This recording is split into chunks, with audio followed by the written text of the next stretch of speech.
அகிலமெங்கும் உள்ள தமிழ் நேயர்கள் அனைவருக்கும் பரம்பரை ஜோதிடர் உங்கள் மனோ பாலாஜியின் அன்பான வணக்கம்.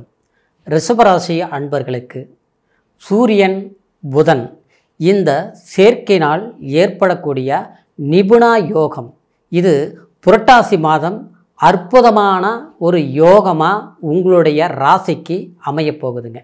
ஏன்னா புதன் வித்தைக்காரகன், புத்திக்கு காரகன். ஒரு மனிதன் எவ்வளோதான் பலசாலியாக இருந்தாலுங்க, அறிவு சார்ந்தவா மட்டும்தான், அறிவாளிகள் மட்டும்தான் ஈஸியாக சில விஷயங்களை சாதுர்த்தியமாக சமாளிக்கிறாங்க. அதாவது ஒரு விஷயங்களை செய்து முடிக்கிறாங்க. ஆனால் அதுக்கு காரணம் புதன் பகவான். இந்த புதன் பகவான் உங்களுடைய ராசிக்கு 2ஆம் அதிபதியாகவும் 5ஆம் அதிபதியாகவும், அதாவது குடும்பஸ்தானாதிபதியாகவும், அதாவது புத்திரஸ்தானம் பூர்வ புண்ணியஸ்தானமாகவும் இந்த புதன் நிலை உங்களுடைய ராசிக்கு அமைகிறாருங்க. அப்போது அந்த புதன் 4ஆம் இடத்திலிருந்து 5ஆம் இடத்திற்கு ஆட்சி உச்ச பலத்தில் இருக்கக்கூடிய இந்த காலகட்டத்தில், அதாவது சூரியன் 4ஆம் அதிபதி புதனோடு இணைய போகிறாருங்க. அதுதாங்க புதன் நிபுணா யோகம், அதாவது புதன் ஆதித்ய யோகம்னு சொல்லுவோம். இந்த யோகம் பெற்ற ஒருத்தர் எப்பேற்பட்ட ஒரு சூழல், நெருக்கடியான ஒரு சந்தர்ப்பங்கள், நம்ம எதையும் செய்ய முடியல, வேலையிலையும் பிரச்சனை, வீட்லேயும் பிரச்சனை, குடும்பத்தில் நாம் எந்த விஷயத்தை எடுத்தாலும் நாம் முழுமையாக சரியாக செயல்பட முடிய மாட்டேங்குது அப்படின்னு ஒரு நெருக்கடியில் இருக்கக்கூடியவங்களுக்கு கூட ஈஸியாக இந்த நேரத்தில் சாதித்து காட்ட முடியுங்க. அந்த மாதிரி ஒரு அமைப்பு, அதாவது இந்த 17ஆம் தேதி அப்படின்னா செப்டம்பர் மாதம் 17ஆம் தேதி இந்த சூரியன் புதன் இணைவு உங்களுடைய பஞ்சமாதிபதி ஸ்தானத்தில் இணைய போகிறாருங்க. அது புரட்டாசி மாதம். தெய்வ காரியங்களுக்கு உகந்த மாதமாக பிரகாசிக்கக்கூடிய மாதம் புரட்டாசி மாதம். இந்த மாதத்தில் உங்களுடைய ராசிக்கு எப்பேற்பட்ட சாதகமான பலன்கள் உங்களுக்கு வாழ்க்கையில் நடக்க போகுது அப்படிங்கிறத பற்றி தாங்க இந்த பதிவில் இப்போ நம்ம பார்க்க போகிறோம். ஃபஸ்ட் டைம் பார்க்குறவங்களா இருந்தீங்கன்னா சப்ஸ்கிரைப் பண்ணி பெல் பட்டன் அழுத்தி ஆல் ஆப்ஷன் கொடுங்க.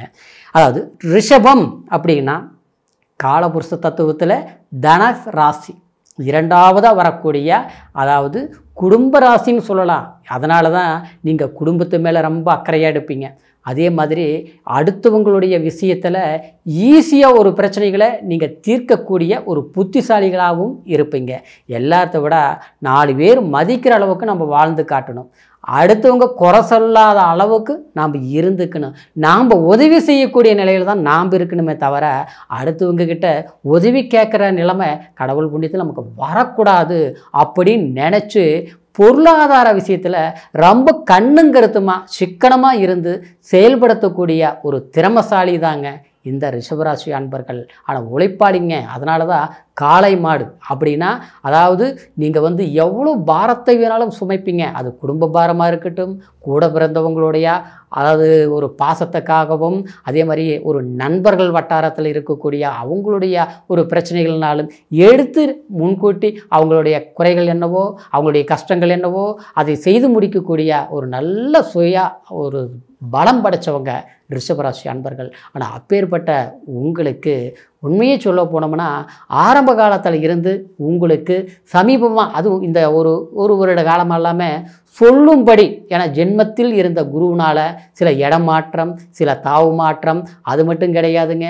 சில விஷயங்கள் எல்லாமே எதையே தொட்டாலும் அதில் ஒரு பிரச்சனையாக போயிட்டுருக்குது. குடும்ப வாழ்க்கை சம்மந்தப்பட்ட ரீதியில் கூட மனசங்கடங்கள், மனசளிப்புகள், எல்லாரும் வேணும்னு நம்ம போராடுறோம். கடைசியில் பார்த்தா நம்மளை தனிமரமாக தவிக்க வைக்கிறாங்க, தேவையில்லாத ஒரு சங்கடங்களை உருவாக்குறாங்க. இதெல்லாம் இருந்துட்டு போகுது. எப்படி இருந்தாலும் நம்மளுடைய வேலை என்னவோ அதை நம்ம பார்த்துட்டு இருக்கணும் அப்படின்னு நினச்சி முயற்சி எடுத்துகிட்டு இருக்கக்கூடிய ராசி இந்த ரிஷபராசி. ஆனால் அப்பேற்பட்ட உங்களுக்கு அந்த வேலையிலேயே ஒரு பிரச்சனைங்கிற போது நம்ம என்ன செய்ய முடியும்? அதே மாதிரி வேலைங்கிறது இழப்புகளை சந்திச்சிருப்பீங்க. நல்ல ஒரு சுயமாக ஒரு வேலை செஞ்சுட்டு இருந்திருப்போம். அந்த வேலையில் ஆரம்ப காலத்திலேருந்து உழைச்சிருப்போம். ஆனால் நமக்கு கிடைக்கக்கூடிய ஒரு மதிப்பு, தன்னம்பிக்கை இல்லாத ஒரு சூழ்நிலைகள் எல்லாம் உருவாகிருக்கும். ஆனால் இந்த ஒரு சூழ்நிலையில் இந்த புதன் சூரியன் இந்த இணைவு பஞ்சமாதிபதி ஸ்தானத்தில் அமையும் போது குழந்தைகள்னால ஒரு நல்ல மதிப்பு, அப்படின்னா ஒரு மதிப்பு, ஒரு மரியாதை கிடைக்கும். அது மட்டும் இல்லைங்க, அவங்களுக்கு தேவையான சில விஷயங்களை கண்டிப்பாக செய்து முடிப்பீங்க. நம்ம சிறு வயதாக இருக்கிற போது அந்த குழந்தைங்களுக்கு எல்லாமே நம்ம செய்து கொடுத்தோம். ஆனால் இன்றைக்கி அவங்க விவரம் வந்து ஒன்று கேட்கக்கூடிய நேரத்தில் நம்மளால் செய்ய முடியலையே, நம்மளுடைய பொருளாதார பலவீனமாக இருக்குதே, இன்றைக்கி வந்து மற்றவங்களுக்கு நம்ம ஓடி ஓடி உதவிகள் செஞ்சோம், நல்லதை செஞ்சோம், ஆனால் நம்ம குடும்பத்துக்கு செய்ய முடியுமா, செய்ய முடியாத அளவுக்கு சூழ்நிலைகள் உருவாகுமா அப்படிங்கிற ஒரு பயம் இருக்கும். காரணம் என்னென்னா, தற்சமயம் பார்த்தோம்னா பொருளாதார ரீதியில் கொஞ்சம் நெருக்கடிகள் இருந்திருக்கும். அந்த நெருக்கடிகள் எப்படி வந்ததுன்னா, நீங்கள் வீண் செலவு பண்ணியிருக்க மாட்டீங்க. ஒன்றும் அடுத்தவங்களுக்கு கொடுத்து ஏமாறுறது, இல்லை அடுத்தவங்களுக்காக நாம் ஒரு ஜாமீன் கையில் போட்டு அதனால் சில பிரச்சனைகளை சந்திக்கிறது, அடுத்தவங்களுக்காகவே விட்டு கொடுத்து வாழ்ந்து இன்றைக்கி நாம் இழந்து தவிச்சிட்ருக்கிறோம் அப்படிங்கிற ஒரு பாதிப்புகளில் சிக்கி இருக்கக்கூடியவங்க தான் அதாவது ரிஷபராசி அன்பர்கள். ஆனால் அப்பேற்பட்ட உங்களுக்கு இயற்கையாகவே உங்களுடைய ராசிக்கு 2ஆம் இடத்துல குரு, நிச்சயமாக இது ஒரு பலத்தை சேர்க்கக்கூடிய காலகட்டத்தில் இருக்கக்கூடிய இந்த சூழ்நிலையில் உங்களுடைய ராசிக்கு 5ஆம் பாவகத்தில் இந்த சூரியனோட அதாவது புதன் இணையும் போது உங்களுக்கு ஒரு பலம் கிடைக்கும், உங்களுடைய குல தெய்வத்துடைய அனுகிரகங்கள் கிடைக்கும், முன்னோர்களுடைய ஆசீர்வாதம் கிடைக்கும். அதாவது கர்ம வினைகள் ஏதாவது இருந்தால் கூட அதுக்கு நீங்கள் ஒரு பரிவர்த்தனைகள் செய்து ஒரு ஆலயங்களுக்கு போய் இந்த புரட்டாசி மாதத்தில் வழிபாடுகள் செய்யும்போது நிச்சயமாக உங்களுடைய வாழ்வாதாரத்தில் பெரும் ஒரு மாற்றமான ஒரு சூழ்நிலைகள் அப்படின்னா ஒரு நல்ல சந்தர்ப்பங்கள் உங்களுக்கு சாதகமாக அமையுங்க.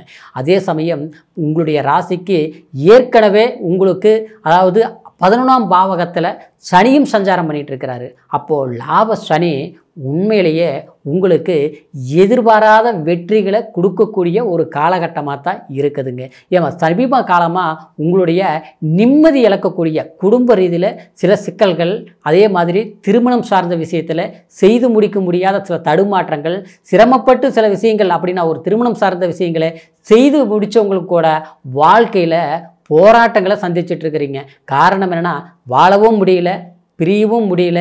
இந்த வாழ்க்கையில் வந்து அடுத்த கட்டத்தில் நம்ம எப்படி இதைய கொண்டுட்டு போகிறது, அதாவது விடிய விடிய நீங்கள் ஒரு கணக்கு போட்டு யோசிப்பீங்க. விடிந்த பிறகு எது செய்யலாம், எது பண்ணலாம், எது ரைட்டு எது தப்புன்னு கெஸ் பண்ண முடியல. புரியுங்களா? உங்களை பொறுத்த வரைக்கும் நினச்சிங்கன்னா சக்ஸஸாக செய்து முடிக்கக்கூடியவங்க தான். ஆனால் சமீப காலமாக ஒரு போராட்டமான ஒரு சூழ்நிலையில், சஞ்சலமான சூழ்நிலையில் தான் நீங்கள் அனுபவிச்சுட்ருக்கிறீங்க. ஆனால் இந்த காலகட்டம் நிச்சயமாக இந்த புரட்டாசி மாதத்தை பொறுத்த வரைக்கும் இந்த சூரியன் 5ஆம் பாவகத்தில் சஞ்சாரம் பண்ணும்போது நிச்சயமாக உங்களுடைய குலதெய்வத்தோட அனுகிரகங்களும் அதே மாதிரி ஒரு எதிர்பாராத பெரிய மனிதர்களுடைய சப்போர்ட் ஆதரவும் கிடைக்கக்கூடிய ஒரு காலகட்டமாக இருக்கிறதுனால எதையும் வெல்லக்கூடிய ஒரு வல்லமை கொண்ட மாதமாக தான் இருக்க போகுதுங்க. இப்போ நான் சொன்னது கோச்சார அடிப்படையில் உங்களுடைய ராசிக்கு இந்த மாதிரி பலன்கள் இந்த பயிற்சிகளால் நான் சொல்லியிருக்கிறேங்க. இருந்தாலும் பிறப்பு ஜனன ஜாதகத்தை ஒரு முறை பார்த்துக்குங்க. ஏன்னா பிறப்பு ஜனன ஜாதகம் தான் நம்மளுடைய முழுமையான பலன்களை நாம் அதை தெரிஞ்சுக்க முடியும். காரணம் என்னென்னா, லக்னம் என்ன திசா புத்தி இப்போ நடக்குது, நம்மளுடைய ஜாதகத்தில் எந்த மாதிரியான யோகங்கள் இருக்குது, இல்லை ஏதாவது கர்ம வினைகள் இருக்குதா, அந்த கர்ம வினைகளுக்கு எந்த கோயிலுக்கு போகணும், எந்த சாமி கும்பிட்டு எந்த பரிவர்த்தனைகள் நம்ம செய்யணும் அப்படிங்கிறது எல்லாமே பிறப்பு ஜனன ஜாதகத்தில் தான் அது தெரிஞ்சுக்க முடியுங்க. அதனால் உங்களுடைய ஜாதகத்தை ஒரு முறை பார்த்துக்குங்க. நம்மக்கிட்ட பார்க்கணும்னு நீங்கள் விரும்புனீங்கன்னா கீழ் இருக்கிற நம்பருக்கு ஃபோன் பண்ணி உங்களுடைய date of birth, time, place அது மூணையும் தெரியப்படுத்தி எந்த ஊரில் இருந்தாலும் சரி ஆன்லைன் மூலமையாக கூட உங்களுடைய ஜாதக பலன்களை முழுமையாக கேட்டு தெரிஞ்சுக்கிட்டு இனி வரக்கூடிய காலத்தை சரியாக பயன்படுத்த முடியுங்க. மீண்டும் அடுத்த பதிவில் சந்திக்கிற வரைக்கும் நன்றி, வணக்கம்.